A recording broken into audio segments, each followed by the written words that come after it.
This weekend, millions of us are going to gather in front of the TV to watch the Seahawks versus the Broncos in the Super Bowl.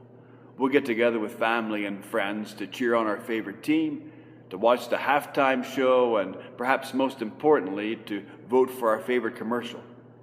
But there's a lot more going on to the Super Bowl than the game and what we'll see on TV.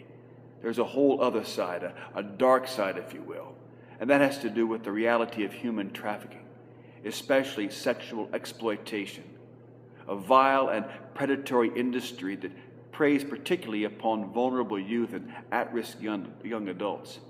This modern-day slavery is a violation against the dignity of every human being, a violation against the goodness of God's creation. And it happens not just at events such as these, but unfortunately every day across our nation and across the globe, and sometimes even in our own backyard. So what are we to do? Well, first, I think we have to acknowledge that it exists, that human trafficking exists, that this modern-day slavery exists, that this modern-day violation against the goodness of God's creation is real, and sometimes closer than we can imagine.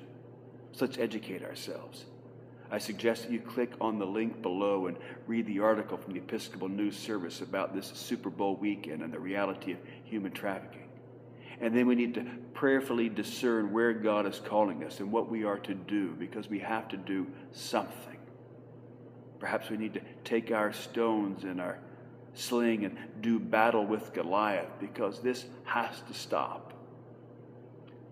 The Lord is very clear and calls us to protect the orphan and the widow, the outcast, the most vulnerable among us, and that we must do. Will I watch the game this weekend? I will. Will I cheer on my team and watch the halftime show and vote for the favorite commercial? I will. But I'm going to do so with my eyes wide open and with a new awareness that there's a lot more happening than just the game. Something that's dark and a violation against God's creation. Something that must be stopped. Let us hold these folks who this weekend will suffer within our hearts and prayers. And let's see what we can do to take them into our arms and to bless them and to stop this modern-day slavery.